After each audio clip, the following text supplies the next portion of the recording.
नमस्कार। जय हिंद साथियों। मैं सद्दाम। आज का हमारा टॉपिक है मोहनजोदड़ो। और मोहनजोदड़ो से क्या क्या चीजें प्राप्त होती है। और ये मोहनजोदड़ो जो है ये हड़प्पा सभ्यता का बड़ा महत्वपूर्ण स्थल है। और हड़प्पा सभ्यता के जो महत्वपूर्ण स्थल हैं वो सबसे ज्यादा 5-6 महत्वपूर्ण स्थल हैं, जिनमें हमारा एक मोहनजोदड़ो भी सबसे महत्वपूर्ण स्थल है, जो पाकिस्तान के सिंध प्रांत में स्थित है। मोहनजोदड़ो का सिंधी भाषा में जो अर्थ होता है वो होता है मृतकों का टीला या भूतों का टीला या प्रेतों का टीला।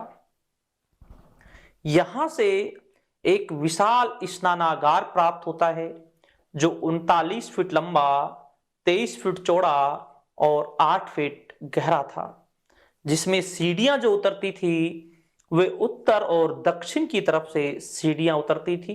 सीढ़ियों की संख्या 9 थी। इसमें एक नाली भी बनी हुई थी जो दक्षिण और पश्चिम दिशा में बनी हुई थी। और हम बात करें यहां से अन्नागार भी प्राप्त होता है। और जो अन्नागार है वो यहां की सबसे बड़ी इमारत है जो 45.71 मीटर लंबी है और 15.23 मीटर जिसकी चौड़ाई है। और यहां से सभा भवन भी प्राप्त होता है। और मोहनजोदड़ो से 7 स्तर प्राप्त होते हैं, अर्थात मोहनजोदड़ो 7 बार बसा और 7 बार उजड़ गया। और जो ये उजड़ता है ये बाढ़ के कारण उजड़ता है जी। लेकिन एक जो महत्वपूर्ण जो पॉइंट है यहां पर वो ये है, यहां से कोई कब्र प्राप्त नहीं होती, केवल मानव के कंकाल प्राप्त होते हैं।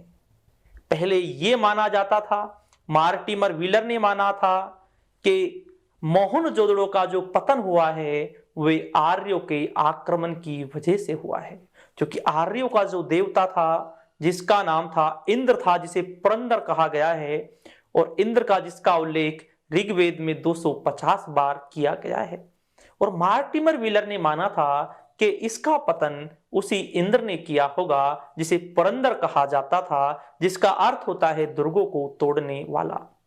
लेकिन जब कंकालों की जांच की, जब केनेडी ने जब कंकालों की जांच की तो पता चलता है आर्यों के आक्रमण के कारण इसका पतन नहीं हुआ था, इसका पतन तो मलेरिया के कारण हुआ था। इसका पतन तो मलेरिया के कारण हुआ था। तो आज हम उसी स्थल के बारे में बड़े विस्तार से जानेंगे जी, बड़े विस्तार से जानेंगे। और हम बात करें, ये आपके लिए मैंने एक तस्वीर भी सिलेक्ट की है इसे मोहनजोदड़ो की। आपको जो ये दिखाई दे रहा है ये मोहनजोदड़ो की तस्वीर है जो पिक्चर में दिखाई दे रहा है। ये मकान है जो ईंटों से बनाए गए थे। ये मकान जो है ईंटों से मकान बनाए गए हैं, जैसा आपको यहाँ पर ये दिखाई दे रहे हैं। ये ईंटों से मकान बनाए गए हैं। और इस मोहनजोदड़ो की जब हम बात करते हैं, इसे 2 भागों में विभाजित किया गया है। एक है पूर्व और एक है पश्चिम। पूर्व में आम जनता निवास करती थी और पश्चिम में दुर्ग था जहां पर शासक निवास करते थे। और हम बात करें जो हमें यहां से ये स्नानागार प्राप्त होता है, जैसा आपको तस्वीर में दिखाई दे रहा है। इस तरीके से सीढ़ियां उतर रही है। अगर आप सीढ़ियों को गिनेंगे तो 9 सीढ़ियों की संख्या है। और जो ये स्नानागार था ये कहां पर था? ये उस पश्चिम वाला जो दुर्ग था जहां शासक निवास करते थे, वहीं पर ये स्नानागार बने हुए थे। और हम स्नानागार जो इसका बिटुमिन से इसका लेप कर रखा था, किससे? बिटुमिन से इसका लेप कर रखा था। एक नाली बना रखी थी, जब इसकी सफाई की जाती थी तो नीचे से नाली को खोल दिया जाता था। इसके पास में ही कुएं बना रखे थे। इसकी जो छत थी वो लकड़ी की इसकी छत थी। आप जॉन मार्शल मानते हैं इतना बड़ा स्नानागार जो 39 फीट लंबा, 23 फीट चौड़ा, 8 फीट गहरा, तो इतना बड़ा स्नानागार में कोई अकेले व्यक्ति तो नहीं नहाते होंगे। ये किसी सार्वजनिक स्थल था या किसी धार्मिक स्थल से संबंधित था, इसलिए इसे पुष्कर कुंड या पुष्कर तालाब भी इसे कहा जाता है। तो हम इसके बारे में, इस मोहनजोदड़ो के बारे में बड़ा विस्तार से हम जानेंगे क्या क्या खासियत है यहाँ पर, क्योंकि ये स्थल बड़ा महत्वपूर्ण स्थल है। सबसे पहले मोहनजोदड़ो, हम मोहनजोदड़ो की हम बात करते हैं तो सबसे पहले हम लेते हैं, यहां से हमें एक टीला प्राप्त होता है। सबसे पहले तो हमें यहां से टीला प्राप्त होता है। ये जमीन है, ये जमीन है, इस जमीन से जो उठा हुआ भाग है, ये जमीन है, इस जमीन से जो उठा हुआ भाग है, जिसे हम ये भी कह सकते हैं जो उभरा हुआ जो भाग है उसे कहते हैं टीला। आज से 4-1000 वर्ष पहले जो हमारे पूर्वज थे उनकी बस्तियां नष्ट हो गई और उन बस्तियों ने एक टीले का रूप धारण कर लिया। ऐसा ही हमें मोहनजोदड़ो से टीला प्राप्त होता है। जब इस टीले की हम बात करते हैं 1 2 3 4 5 6 और 7, इस टीले से हमें कितने स्तर प्राप्त होते हैं? इस टीले से हमें 7 स्तर प्राप्त होते हैं। कितने स्तर प्राप्त होते हैं? 7 स्तर प्राप्त होते हैं। सबसे नीचे की बस्ती पहले वाली होगी, ये बस्ती सबसे प्राचीन बस्ती थी। इसके बाद ये बाढ़ के कारण पहला स्तर नष्ट हो गया था। इसके बाद इसका छोटा सा टीला बन गया था। 200-300 साल बाद लोग यहां पर आते हैं और फिर उस टीले पर निवास करते हैं। इसके बाद दूसरी बस्ती बन जाती है और ये दूसरी बस्ती भी नष्ट हो जाती है और फिर 200-300 साल बाद लोग फिर आते हैं, फिर अगले टीले पर निवास करते हैं। इस तरीके से हम कह सकते हैं मोहनजोदड़ो 7 बार बसा और 7 बार उजड़ गया। 7 स्तर प्राप्त होते हैं यहां से, ठीक है। अब हम बात करें, सबसे पहले हम बात करते हैं कि ये कहां पर स्थित है। ये सिंध पाकिस्तान में स्थित है। ये सिंध पाकिस्तान में स्थित है। सिंध पाकिस्तान में स्थित है। अब हम भी थोड़ा डिटेल से हम जाएं, जो सिंध है ये तो एक राज्य का नाम है। सिंध तो एक राज्य का नाम है और सिंध के भी ये लरकाना जिले में स्थित है। कौन सा जिला है? लरकाना जिले में स्थित है। एक बात मैंने आपको पहले भी बताई थी, हड़प्पा सभ्यता के अधिकांश जितने भी स्थल हैं ये सारे के सारे स्थल नदियों पर स्थित थे। क्योंकि आज से आप कल्पना कीजिए, इतिहास कभी रटने का नहीं होता। आप कल्पना कीजिए, आज से 4000 वर्ष पहले नलकूप नहीं थे और पहले लाइटिंग की व्यवस्था नहीं थी, तो पहले जो पीने का पानी प्राप्त किया जाता था या तो वो कुओं से प्राप्त किया जाता था या नदियों से प्राप्त किया जाता था। और खेती के लिए, पशुओं के लिए पीने का पानी नदियों के पास आसानी से मिल जाता है और वहीं पर ये बस्तियां बसाई गई थी। तो हम कहें ये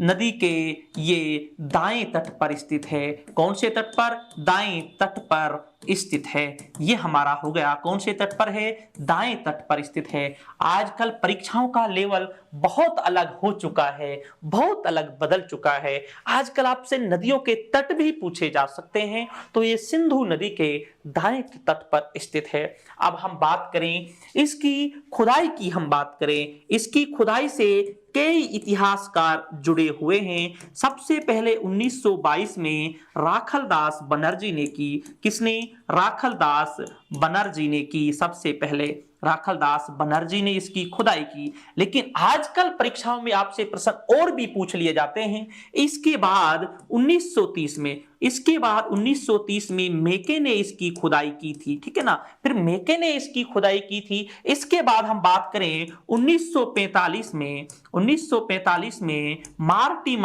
मार्टिमर व्हीलर ने भी इसकी खुदाई की थी। किसने? मार्टिमर व्हीलर ने भी इसकी खुदाई की। लेकिन अभी भी एक कदम नहीं रुका है, अभी भी कदम चलता जा रहा है। 1965 में जॉर्ज डेल्स ने की 1965 में जॉर्ज डेल्स ने इसकी खुदाई की। देखो कभी कभी हमें राखलदास बनर्जी का तो अधिकांश स्टूडेंटों को पता होता है कि राखलदास बनर्जी ने इसकी खुदाई की थी, लेकिन कभी कभी आपसे और भी पूछ लिए जाते हैं कि मेके कौन से स्थल से संबंधित है, या मार्टिमर व्हीलर कौन से स्थल से संबंधित है, जॉर्ज डेल्स कौन से स्थल से संबंधित है। तो इसकी खुदाई में इन सभी का भाग है, लेकिन मुख्य खुदाई शुरुआत जो की थी वो राखलदास बनर्जी ने की थी। लेकिन अब आपसे पूछा जाए, जिस समय हड़प्पा स्थल की खुदाई की गई थी उस समय पुरातत्व विभाग के अध्यक्ष कौन थे? उस समय पुरातत्व विभाग के अध्यक्ष कौन थे? ऐसे प्रश्न भी आपसे पूछ लिया जाता है।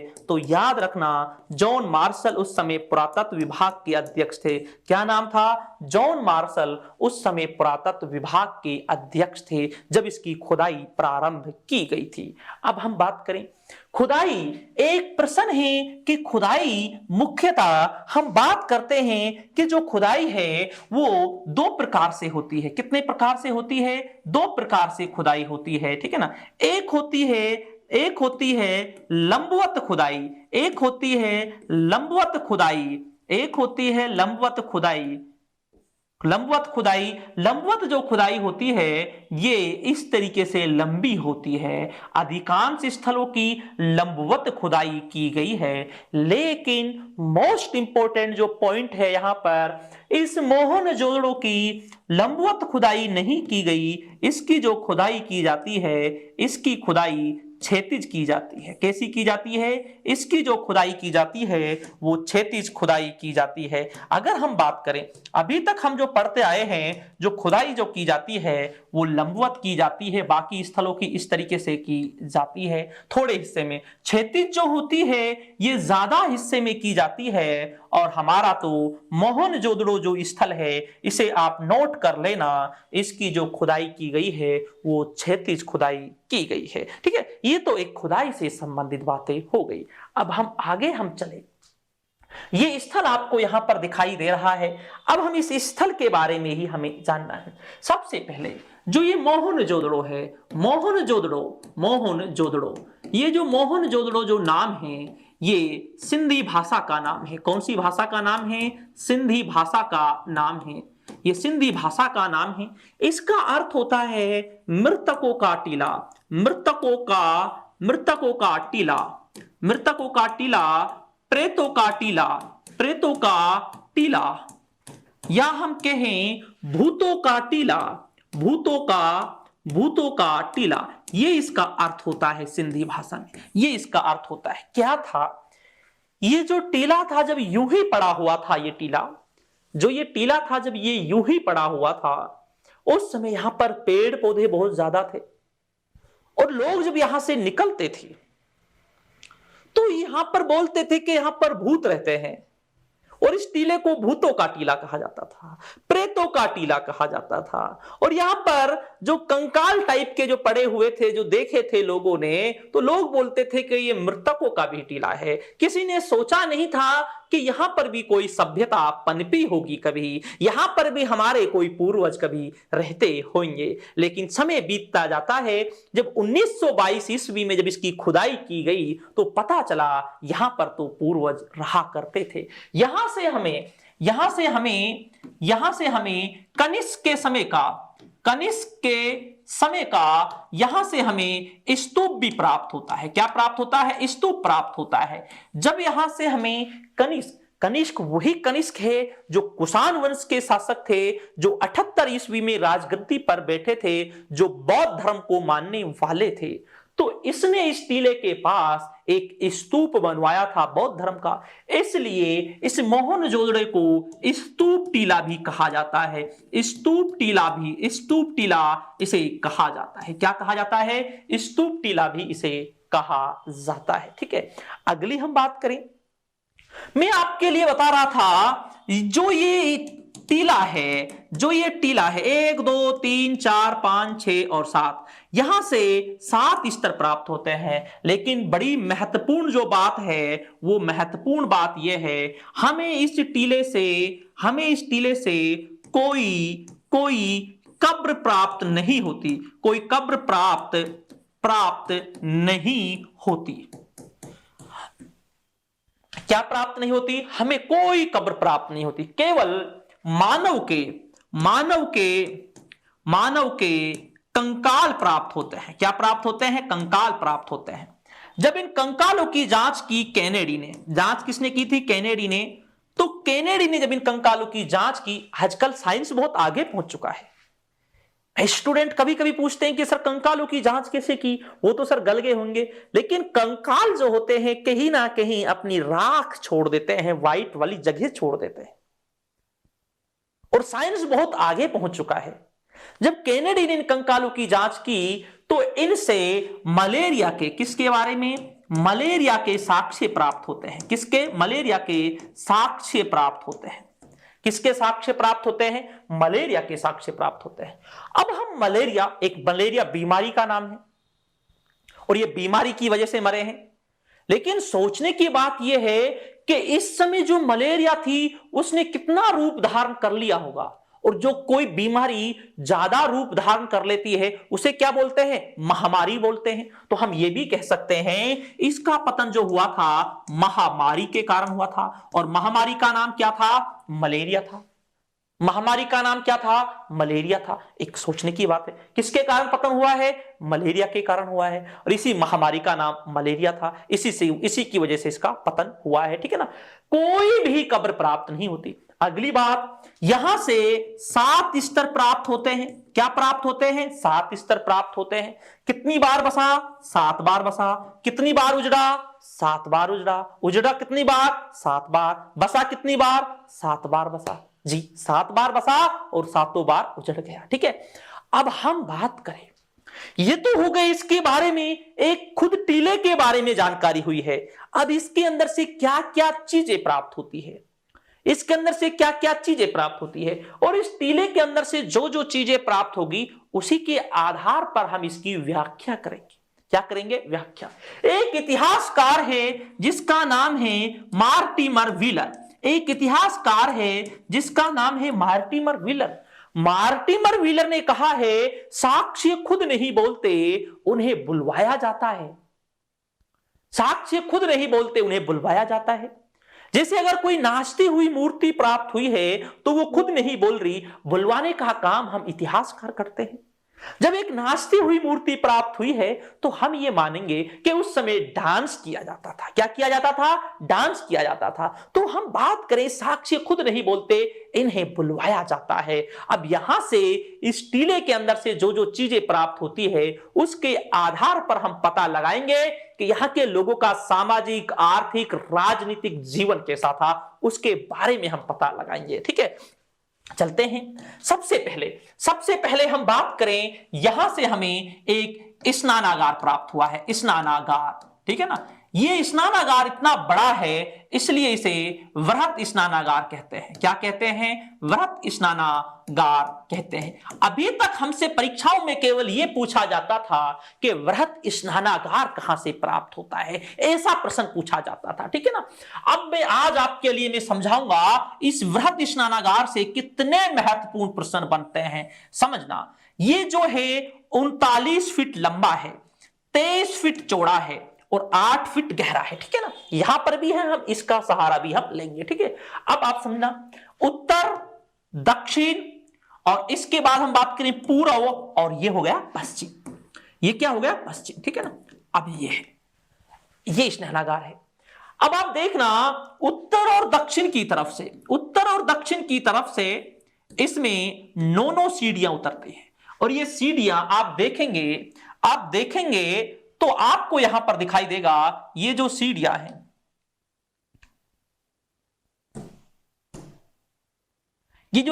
हैं, आप देखेंगे ये सीढ़ियां हैं, 9 सीढ़ी। देख, गिनना, एक बार गिनना। हम बात करें ऊपर की सीढ़ी, 1 2 3 4 5 6 7 8 और एक 9। कितनी सीढ़ी हो गई? 9 सीढ़ी हो गई, ठीक है ना। इसकी नीचाई कितनी है? 8 फीट गहरा है। सीढ़ी की ऊंचाई कितनी हो गई? 8 फीट ये गहरा है, तो सीढ़ी की ऊंचाई जो है ये लगभग 10.5 सेंटीमीटर के लगभग है ये, ठीक है ना। 10.5 सेंटीमीटर। वर्तमान में भी आप देखेंगे जो स्नानागार जो होता है उसकी सीढ़ियों की, या मकान जो होता है उसकी सीढ़ी की ऊंचाई लास्ट 10-11 इंच की होती है, लास्ट 10 इंच की होती है। 2 ईंटें लगाई जाती हैं, ये इस बीच में मसाला होता है, और ईंट की जो ऊंचाई खड़ाई होती है वो 4.5 इंच के लगभग होती है, लास्ट है। तो आज भी सीढ़ियों की ऊंचाई इतनी ही होती है जितनी मोहनजोदड़ो के स्नानागार की थी। ये स्नानागार है। अब इसमें कुछ हमारे जैसे युवा, आप जैसे युवा होंगे, ऊपर से छलांग लगाएंगे, ऊपर से छलांग लगाएंगे, नहा लेंगे, कोई दिक्कत नहीं है, ठीक है ना। लेकिन कुछ ऐसे भी आएंगे जो 50, 55, 60 साल के होंगे, छलांग नहीं मारेंगे। वो क्या करेंगे, इन सीढ़ियों से धीरे धीरे उतरते हुए जाएंगे और फिर नहाकर आ जाएंगे। अगर पानी यहां तक होगा तो यहीं पर बैठकर नहा आएंगे, अगर पानी और नीचे तक होगा तो नीचे तक उतर जाएंगे। ऐसे था, ऐसे था सिस्टम। इतिहास रटने का नहीं होता, इतिहास समझने का होता है। अब आप समझना, अभी जब ये भरा हुआ होगा, जब ये भरा हुआ होगा तो ये पूरा भरा हुआ होगा। अब जब ये भरा हुआ होगा तो ये जमीन पानी ना सोखे, ये जमीन जो है, नीचे की जमीन जो है, ये पानी ना सोखे, इसलिए इसका वाटरप्रूफ लेप कर रखा था, लेप कर रखा था। क्या कर रखा था? लेप कर रखा था। कैसा? वाटरप्रूफ। और वाटरप्रूफ लेप किससे कर रखा था? बिटुमिन्स से कर रखा था। किससे? बिटुमिन्स से कर रखा था। बिटुमिन्स से इसका वाटरप्रूफ लेप कर रखा था, जो जमीन पानी ना सोखे। अगर पूछा जाए कि हड़प्पा सभ्यता में वाटरप्रूफ की जानकारी कहां से प्राप्त होती है, तो याद रखना इसी मोहनजोदड़ो के स्नानागार से जानकारी प्राप्त होती है कि जमीन पानी ना सोखे, इसलिए वाटरप्रूफ का लेप कर रखा था। जी बिल्कुल। अगली बात, अब आप सोचें, इसके अंदर पानी डाला जाएगा, पानी कोई 100-200 किलोमीटर दूर से तो लेकर नहीं आया जाएगा सिर पर। यहां पर क्या था, इसके पास में ही कुआं बना रखे थे। क्या बना रखे थे? कुआं। कुओं से इसके अंदर पानी डाला जाता था, कुओं से खींचकर इसके अंदर पानी डाला जाता था। इसके पास में कुआं भी बना हुआ था। क्या बना हुआ था? कुआं बना हुआ था। अगली हम बात करें, कुआं यहां से प्राप्त होता है। अब बात यह है, हम बात करें, अब ये भरा हुआ होगा, लोग इसमें नहाएंगे, लोग इसमें नहाएंगे। अब ये गंदा भी हो जाएगा, लोग इसमें नहाएंगे। 10 दिन में, 5 दिन में, 15 दिन में ये इसका पानी गंदा भी हो जाएगा। अब बाल्टियों से निकालेंगे पानी को तो बहुत समय लगेगा। अगर बाल्टियों से पानी को खींचकर निकालेंगे तो बहुत समय लगेगा। भाई बहुत समय लगेगा, अगर बाल्टियों से पानी को निकालेंगे तो बहुत ज्यादा समय लगेगा। तो ये लोग क्या करेंगे? ये लोग ये करेंगे, इसमें यहां पर इसमें एक नाली बना रखी है। अब नाली पूछा जाए तो नाली कहां बना रखी है भाई? नाली जो बना रखी है, इस दक्षिण और पश्चिम दिशा में इसमें नाली बनी हुई है। कहां बनी हुई है? दक्षिण और पश्चिम दिशा में नाली बनी हुई है। अब इस नाली में आपने देखा होगा, आप थोड़ा पीछे जाइए, चीजों को समझिए। आपने देखा होगा अपने पुराने खेतों पर जब इंजन चला करता था तो उस समय एक सीमेंटेड की एक होद टाइप का बना हुआ होता था। जी, होद बना हुआ होता था। और उस होद में क्या होता था, उसकी जो ऊंचाई होती थी 3-4 फीट की ऊंचाई होती थी। और उसके ऊपर क्या करते थे, नीचे उसमें एक नाली बनी हुई होती थी, धोरे में पानी इस तरीके से चला जाता था खेत में।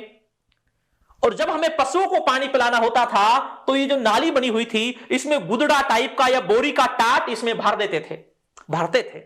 और उसके बाद ये होद भर जाता था तो भैंस पानी पी लेती थी, गाय पानी पी लेती थी। तो वैसा ही यहां पर सिस्टम है। तो यहां पर जो है, यहां पर एक नाली बनी हुई है। जब इसे साफ करना होता था तो नाली को खोल देते थे, और जब पानी रखना होता था तो नाली में फिर कूचा लगा देते थे। तो ऐसा था ये। जी, वाटरप्रूफ की जानकारी मिलती है। इसके पास में कुएं बने हुए थे।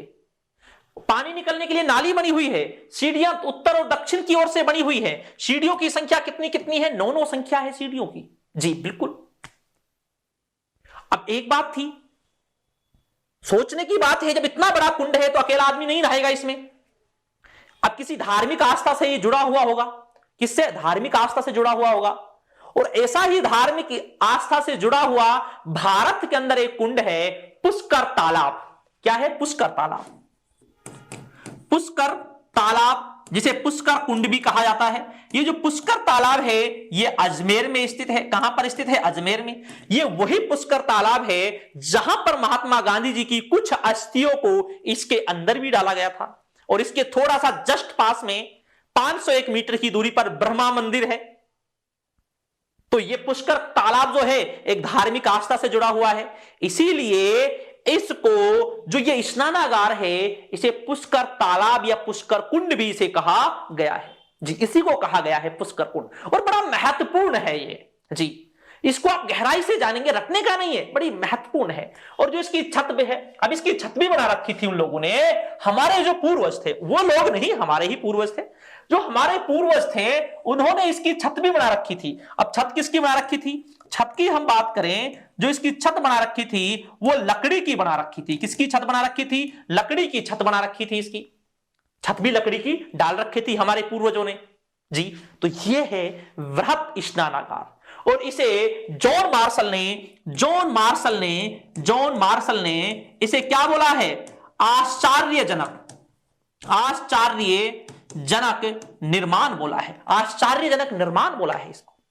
वृहत स्नानागार, विशाल स्नानागार, बड़ा महत्वपूर्ण है। बहुत ज्यादा प्रश्न पूछे जाते हैं। तो ये यहीं पर है। कहां पर? मोहनजोदड़ो में।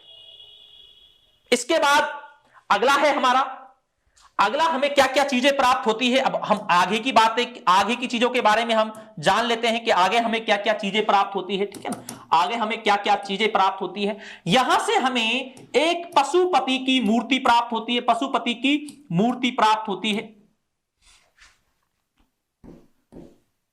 पशुपति की मूर्ति प्राप्त होती है। अब सोचना, इसके नाम से पता चल रहा है पशुपति, तो इसकी मूर्ति के आसपास क्या है? पशुओं के चित्र होने चाहिए, तभी तो पशुपति की मूर्ति बनती है। ये मूर्ति किसकी है? पाषाण की है, पत्थर की है। किसकी है? पाषाण पत्थर की है। ठीक है ना? अब हम पशुपति की जो मूर्ति है ये पाषाण पत्थर की है, बड़ी महत्वपूर्ण है। एक मूर्ति हमें इस तरीके से प्राप्त होती है, पशुपति की मूर्ति। ठीक है ना? पशुपति की मूर्ति प्राप्त होती है। हम बात करें इसके बाएं ओर भैंसा और गेंडा के चित्र हैं। बाईं ओर भैंसा और गेंडा के चित्र हैं। दाईं ओर की हम बात करें, दाईं ओर हाथी और चीता के चित्र हैं। किसके चित्र हैं? हाथी और चीता के चित्र हैं। नीचे की मैं बात करूं तो नीचे यहां पर 2 हिरण के चित्र हैं। किसके चित्र हैं? 2 हिरण के चित्र हैं। जो इसके नीचे हैं 2 हिरण के चित्र हैं। अब आप देखिए, जानवरों की हम बात करें, जानवरों की संख्या, भैंसा 1 हो गया, अलग जानवर है। गेंडा अलग हो गया, 2 जानवर हो गए। हाथी अलग जानवर है, 3 जानवर हो गए। चीता अलग जानवर है, 4 जानवर हो गए। लेकिन जो 2 हिरण हैं ये एक ही जानवर की कैटेगरी में आती है। तो जानवरों की अगर मैं बात करूं, जानवरों की मैं बात करूं तो जानवर जो हैं इस पर कितने हैं? 5 जानवर हैं। कितने जानवर हैं? 5। अगर मैं चित्र की बात करूं तो 6 चित्र बने हुए हैं। चित्रों की संख्या कितनी है? 6 चित्रों की संख्या है। ये यहीं पर है। कहां से प्राप्त होता है? ये भी इसी मोहनजोदड़ो से प्राप्त होता है। इसी जॉन मार्शल ने इसे क्या कहा है? जॉन मार्शल ने इसे आग शिव की मूर्ति कहा है। किसकी? आग शिव की मूर्ति कहा है। आग शिव की मूर्ति कहा है, जिसे हम कह सकते हैं अंध शिव कहते हैं। अंध शिव की मूर्ति कहा है। किसने कहा है? जॉन मार्शल ने कहा है। ये मूर्ति भी हमें यहीं से प्राप्त होती है। बड़ी महत्वपूर्ण है, काफी बार परीक्षाओं में पूछा जाता है। और आजकल परीक्षाओं का मैं आपको बता रहा हूं, परीक्षाओं का लेवल आजकल बदल चुका है। तो आजकल जो प्रश्न जो पूछे जा रहे हैं वो इस तरीके से पूछे जा रहे हैं, कितने जानवर हैं, कौन कौन से हैं। तो ऐसा है यहां पर, ठीक है ना। और इस पशुपति की हम बात करते हैं, इसके दाढ़ी है, दाढ़ी बड़ी अच्छी तरीके से बनी हुई है, जैसे आजकल डिजाइन में दाढ़ी चल रही है वर्तमान में, ऐसी दाढ़ी बनी हुई है इसकी, लेकिन इसके मूछें नहीं है। इस पशुपति के दाढ़ी तो है और इसके क्या नहीं है, मूछ नहीं है। क्या नहीं है, मूछ इसके नहीं है, केवल क्या है, इसके दाढ़ी है, इसके मूछें नहीं है इसके। ये भी हमें यहीं से प्राप्त होती है, इसी पशुपति की ही बातें कर रहे हैं हम, ठीक है ना। ये मोहनजोदड़ो की बड़ी प्रसिद्ध मूर्ति है, ठीक है। इसके बाद हम बात करें, हमें क्या क्या और चीजें हमें यहां से प्राप्त होती है, ठीक है। हम बात करें मोहनजोदड़ो की सबसे बड़ी इमारत, सबसे बड़ी इमारत। अब कभी कभी स्टूडेंट बड़े कंफ्यूज होते हैं। स्टूडेंट कंफ्यूज कैसे होते हैं वो भी मैं आपको समझाता हूं। स्टूडेंट सोचते हैं कि भाई मोहनजोदड़ो का सबसे बड़ा, जैसे वृहत स्नानागार कहा गया है तो सबसे बड़ा वही होगा मोहनजोदड़ो का। जिसे वृहत स्नानागार कहा गया है तो सबसे बड़ा वही होगा मोहनजोदड़ो का। 39 फुट लंबा, 23 फुट चौड़ा, 8 फीट गहरा है। लेकिन नहीं, यहां की जो सबसे बड़ी इमारत जो है वो है 45.71 मीटर लंबा और 15.23 मीटर चौड़ा। यहां की सबसे बड़ी जो इमारत है वो है अन्नागार है। क्या है, अन्नागार यहां की सबसे बड़ी इमारत है। अगर आपसे पूछा जाए कि मोहनजोदड़ो की सबसे बड़ी इमारत का नाम क्या है, अन्नागार है। और अन्नागार की मैं महत्वपूर्ण बात बताऊं आपके लिए, अभी तक हम पढ़ते आए थे जो अन्नागार थे वो दुर्ग से अलग हुआ करते थे, लेकिन मोहनजोदड़ो की जो सबसे बड़ी खासियत थी, जो पश्चिम में जो दुर्ग था, और ये अन्नागार जो थे ये दुर्ग के अंदर थे। कहां पर थे, अंदर थे, दुर्ग के अंदर थे अन्नागार जहां पर अनाज रखा जाता था। क्या रखा जाता था, अनाज रखा जाता था, तो यहीं पर था ये अन्नागार। और ये कहां पर था, दुर्ग के अंदर था। ये भी बड़ी महत्वपूर्ण बात है, दुर्ग के अंदर ही स्थित था ये अन्नागार। और सबसे बड़ी इमारत है यहां की ये अन्नागार, जी सबसे बड़ी इमारत है। क्योंकि वृहत स्नानागार सबसे बड़ा नहीं है, सबसे बड़ी इमारत तो ये अन्नागार है जो यहां पर प्राप्त होता है हमें, ठीक है। इसके बाद हम बात करें जो नगर हैं, नगर दो भागों में बटे हुए हैं। एक हम बात करें पूर्व है, एक है पश्चिम है। हमारे जो नगर हैं हड़प्पा सभ्यता के वो दो भागों में बटे हुए हैं, एक पूर्व है और एक है पश्चिम।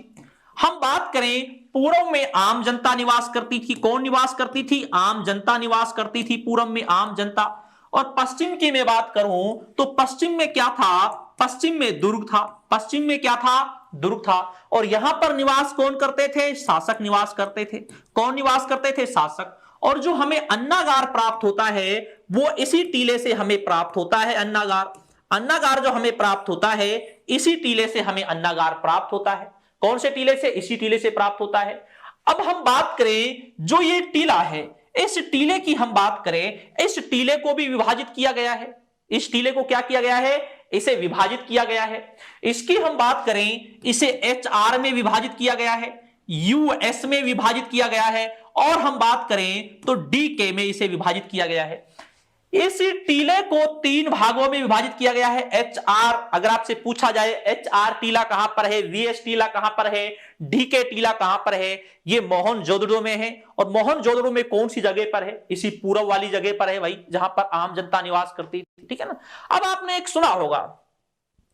सुना होगा यहां से मोहनजोदड़ो से एक कांसे की नाचती हुई मूर्ति प्राप्त होती है। बड़ा महत्वपूर्ण है साहब, एक मोहनजोदड़ो से एक कांसे की नाचती हुई मूर्ति प्राप्त होती है। यह प्रश्न आप लोगों ने काफी बार सुना होगा।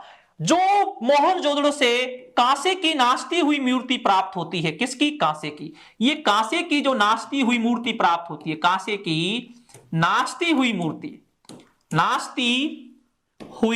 मूर्ति जो प्राप्त होती है, ये मूर्ति जो प्राप्त होती है ये पूरब वाले टीले से प्राप्त होती है और HR से प्राप्त होती है। कांसे की थी नाचती हुई मूर्ति, और कितनी बड़ी थी, ये 14 सेंटीमीटर की है। कितनी है, 14 सेंटीमीटर की है ये कांसे की मूर्ति। और वर्तमान में ये पाकिस्तान में लाहौर संग्रहालय में रखी हुई है। कहां पर रखी हुई है? पाकिस्तान में। ये वर्तमान में कहां पर है? पाकिस्तान में है, लाहौर संग्रहालय में है, लाहौर संग्रहालय म्यूजियम में, संग्रहालय जिसे बोलते हैं, संग्रहालय यहां पर स्थित है। क्योंकि जब भारत और पाकिस्तान का विभाजन हुआ था तो उस समय हड़प्पा सभ्यता से संबंधित, पुरातत्व विभाग से संबंधित उन चीजों का भी बंटवारा हुआ था। जी, उन चीजों का भी बंटवारा हुआ था। तो ये लाहौर म्यूजियम में स्थित है और एच.आर. टीले से प्राप्त होती है। किससे प्राप्त होती है? एच.आर. टीले से प्राप्त होती है, और जो पूर्व में है, कहां पर है? पूर्व में है, यहीं से ये प्राप्त होती है। ठीक है, अब हम बाकी चीजें बात करें और क्या क्या चीजें प्राप्त होती है यहां से हम बात करें यहां से सभा भवन प्राप्त होता है, सभा भवन प्राप्त होता है। इस सभा भवन को पुरोहित का बोला गया है। किसका बताया गया है? पुरोहित का बताया गया है।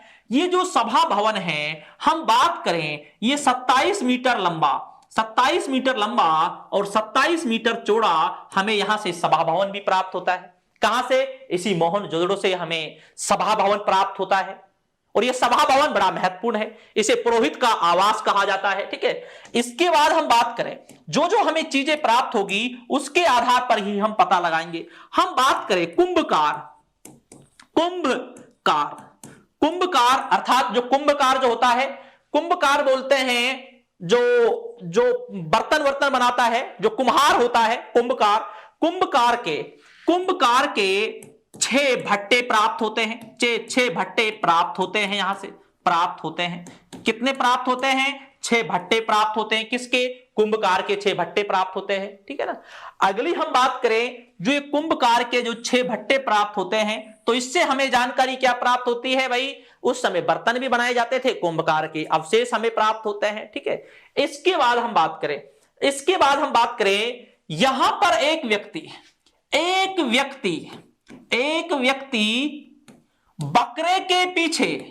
बकरे के पीछे चाकू लेकर दौड़ रहा है। क्या कर रहा है भाई? चाकू लेकर दौड़ रहा है। किसके पीछे? बकरे के पीछे दौड़ रहा है चाकू लेकर। ठीक है ना, चाकू लेकर दौड़ रहा है।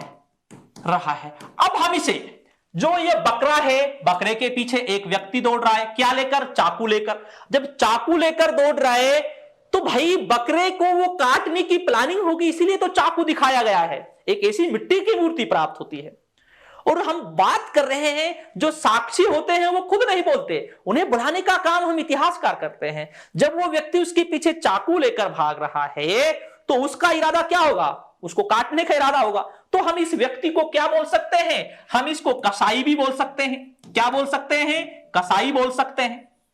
इसको हम कसाई भी बोल सकते हैं। वो हमें यहां से प्राप्त होती है। ठीक है ना। एक हमें यहां से पत्थर की शिव की मूर्ति प्राप्त होती है। शिव की मूर्ति प्राप्त होती है। किसकी? पत्थर की। अगर हमसे पूछा जाए कि शिव जी की मूर्ति पत्थर की कहां से प्राप्त होती है, तो यहीं से प्राप्त होती है हमें शिव जी की मूर्ति, पत्थर की जो बनी हुई थी। ठीक है, इसके बाद हम बात करें, पत्थर की मूर्ति प्राप्त हो गई। चांदी का प्राचीनतम साक्ष्य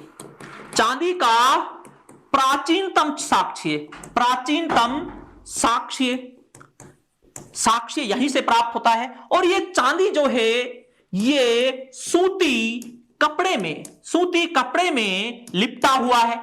किसमें लिपटा हुआ है? सूती कपड़े में लिपटा हुआ चांदी है, यहां से प्राप्त होता है हमें चांदी। अगर प्रश्न पूछ लिया जाए कि चांदी का प्राचीनतम साक्ष्य कहां से प्राप्त होता है, यूं तो चांदी के 2 राजमुकुट भी कुणाल से प्राप्त होते हैं। कहां से प्राप्त होते हैं? कुणाल। लेकिन कुणाल जो हरियाणा का है, उसे तो बहुत बाद में उसकी खुदाई की गई थी। हड़प्पा के बाद दूसरे नंबर पर जिसकी खुदाई की गई थी, उसका नाम था मोहनजोदड़ो 1922 में। तो सबसे प्राचीनतम तो चांदी का साक्ष्य यहीं से हो गया। मोहनजोदड़ो से सबसे प्राचीनतम चांदी का साक्ष्य प्राप्त होता है। जी बिल्कुल। और हम बात करें, यहां से कलश प्राप्त होता है, चांदी का यहां से कलश प्राप्त होता है। और यहां से शिलाजीत के भी साक्ष्य मिलते हैं। किसके? शिलाजीत के भी यहां से साक्ष्य मिलते हैं। भाई जो शिलाजीत होती है उसके भी यहां से साक्ष्य मिलते हैं। इसी मोहनजोदड़ो से साक्ष्य मिलते हैं शिलाजीत के भी, ठीक है ना। शिलाजीत बड़े आयुर्वेदिक दवाई होती है, बड़ी ताकत की दवाई होती है साहब, काफी बीमारियों की दवा होती है शिलाजीत, उसके साक्ष्य यहीं से मिलते हैं। सूती कपड़े के साक्ष्य यहीं से मिलते हैं, क्योंकि ये चांदी सूती कपड़े में ही लिपटी हुई थी, वो जानकारी हमें यहीं से प्राप्त होती है जी। अगला हम बात करें हाथी का कपाल मिलता है यहां से। क्या मिलता है? हाथी का कपाल मिलता है। तो हम ये कह सकते हैं हाथी की जानकारी भी मिलती है। क्या मिलती है? हाथी की जानकारी मिलती है यहां से जी। एक है रोजदी, एक रोजदी और है। जो रोजदी है ये कहां पर स्थित है? ये गुजरात में स्थित है। यहां से भी हमें हाथी के साक्ष्य प्राप्त होते हैं, और हमें यहां से मोहनजोदड़ो से भी हाथी का कपाल प्राप्त होता है। तो हाथी की जानकारी हमें इस मोहनजोदड़ो से भी प्राप्त होती है, हमें हाथी की जानकारी, ठीक है। अब हम बात करें सबसे ज्यादा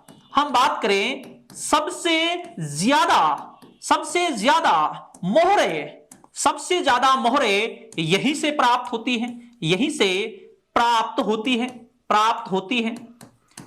है। अगर पूछा जाए कि भाई सबसे ज्यादा जो मोहरे हैं वो कहां से प्राप्त होती है, यहां मोहनजोदड़ो से प्राप्त होती है। लेकिन अगर पूछा जाए कि सबसे ज्यादा चित्रित मोहरे कहां से प्राप्त होती है, तो वो आएगा हड़प्पा। लेकिन ये बिना चित्रित मोहरे हैं जो सबसे ज्यादा यहां से प्राप्त होती है, बिना चित्रित मोहरे हैं जो सबसे ज्यादा इस मोहनजोदड़ो से प्राप्त होती है। अगर चित्रित पूछा जाए तो राइट आंसर जो हमारा आएगा, वो राइट आंसर हमारा क्या आएगा? राइट आंसर हमारा आएगा हड़प्पा। लेकिन बिना चित्रित पूछी जाए तो सबसे ज्यादा बिना चित्रित मोहरे यहीं से प्राप्त होती है, ठीक है। अब हम बात करें, इसके बाद हम बात करें जो हड़प्पा और इस मोहनजोदड़ो के बीच में इनके बीच में 640 किलोमीटर की दूरी है। कितनी? 640 किलोमीटर दूरी। और हम बात करें, एक इतिहासकार है स्टुअर्ट पिगट। क्या नाम है इतिहासकार का? स्टुअर्ट पिगट ने इन दोनों को जुड़वा राजधानी कहा है। क्या कहा है? जुड़वा राजधानी कहा है इन दोनों को जी, इन दोनों को जुड़वा राजधानी कहा है। और अगली बात, यहां से मोहनजोदड़ो से बड़ा महत्वपूर्ण है, इस मोहनजोदड़ो से जब हम बात करते हैं तो इस मोहनजोदड़ो से हमें क्या प्राप्त होती है? पशुपति की मूर्ति प्राप्त होती है, शिव जी की मूर्ति प्राप्त होती है, और यहां से कांसे की एक नर्तकी की मूर्ति प्राप्त होती है। तो धार्मिक चीजें यहां से हमें बहुत ज्यादा प्राप्त हो रही है, इसलिए इसको मोहनजोदड़ो को आध्यात्मिक नगर भी कहा जाता है। क्या कहा जाता है? आध्यात्मिक नगर भी इसे कहा जाता है। आध्यात्मिक इसे नगर की संज्ञा भी इसे दी गई है। तो यह है मोहनजोदड़ो, जो आपकी परीक्षा की दृष्टि से बड़ा महत्वपूर्ण स्थल है, आपकी परीक्षा की दृष्टि से जी। तो यह हमारा मोहनजोदड़ो स्थल है। इससे जो जो प्रश्न परीक्षा की दृष्टि से बनते हैं, उन सभी चीजों को एक डिटेल से, उन सभी चीजों को हमने इसमें सिलेक्ट किया था। इसके कंटेंट को हमने बहुत अच्छी तरीके से अलग अलग किताबों के माध्यम से सिलेक्ट किया है, क्योंकि आप तक एक वो कंटेंट पहुंचे जो आपकी परीक्षा की दृष्टि से अति महत्वपूर्ण हो। तो ठीक दोस्तों, शुक्रिया, धन्यवाद और जय हिंद।